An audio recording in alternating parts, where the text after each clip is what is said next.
Bonjour à tous, aujourd'hui je vous présente une machine à café à grains, simple d'utilisation, compacte et pas chère.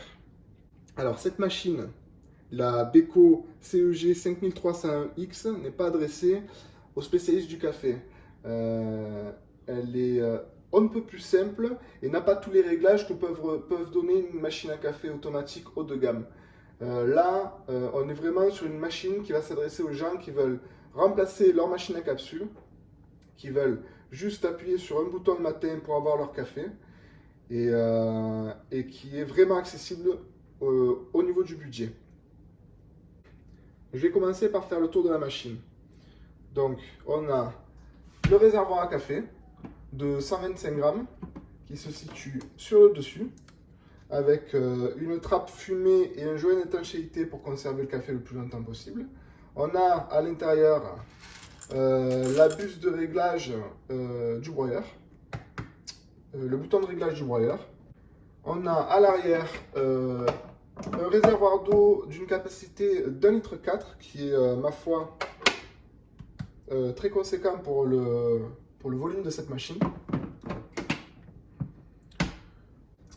Vous avez sur le côté l'accès à la chambre de percolation qui est une petite trappe aimantée qui est très pratique. Vous clipsez les deux boutons orange, vous la tirez, vous la rincez à l'eau chaude et vous la remettez. Ça, c'est vraiment super. Il faut la nettoyer une fois par semaine, à peu près. Si vous avez une consommation de 2 cafés par jour, une fois par semaine, c'est bien. Vous avez sur la face avant, qui est en inox, qui est magnifique, le support de tasse aimanté, lui aussi, avec la chambre de récupération des jus. La trappe où les galettes vont s'évacuer, qui est aussi très pratique pour la passer sous l'eau. C'est tout petit, c'est hop. Vous la rincez, vous la remettez, c'est terminé. Elle a une contenance de 9 galettes. Donc vous pouvez avoir cette machine en autonomie sur 9 cafés. Et vous avez la buse. La buse qui est réglable en hauteur, qui est une buse unique, donc un café à la fois. Elle se rapproche vraiment du mécanisme d'une machine à capsule. Et pour finir, vous avez les boutons de commande qui se situent juste au-dessus, à ce niveau-là. Donc, je vais vous montrer un petit peu les commandes de plus près. Vous allumez. La machine va se mettre en marche. La buse va se nettoyer.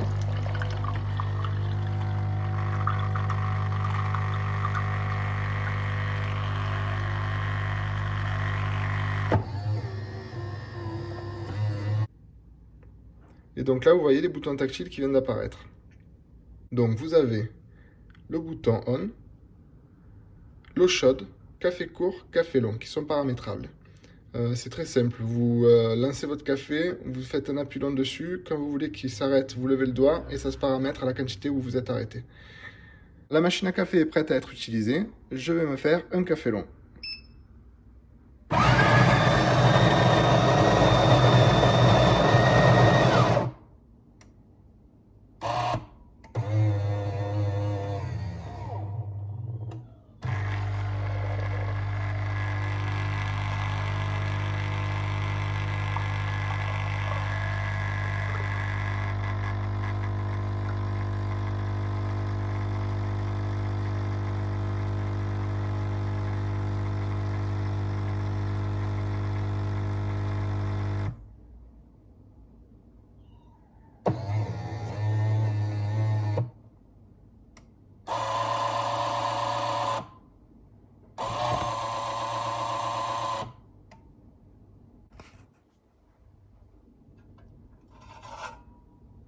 Alors, je vous montre de plus près le résultat.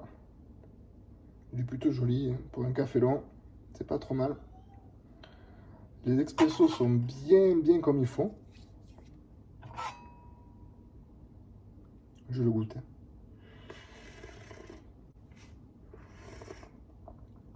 Très bon. Très bien. Donc, qu'est-ce qu'on peut retenir de cette machine? Déjà, il faut savoir que moi, je l'ai eu en magasin à 200 €. Un poil plus de 200 €. 209 € il me semble. pour ce prix-là, je pense pas qu'on puisse avoir bien mieux. Ensuite, pour ceux qui veulent passer le pas d'une machine à capsule à une machine à café sans se prendre la tête, c'est que c'était mon cas. Je ne suis pas un grand connaisseur de café, mais j'arrive quand même à apprécier le bon café. Donc si vous voulez passer d'une machine à capsule à une machine à grains, je pense que c'est le choix logique. Le choix logique parce qu'elle ne va pas vous ruiner. Vous allez la mettre en place en 5 minutes. Elle est toute petite, 18 cm de large, donc elle se mettra dans un coin de votre cuisine, elle s'intégrera très très bien. Il n'y a aucune raison de se priver d'un bon café avec tous ses avantages. Et comme d'habitude, si la vidéo vous aura plu, je vous invite à laisser un j'aime et à vous abonner. À une prochaine fois!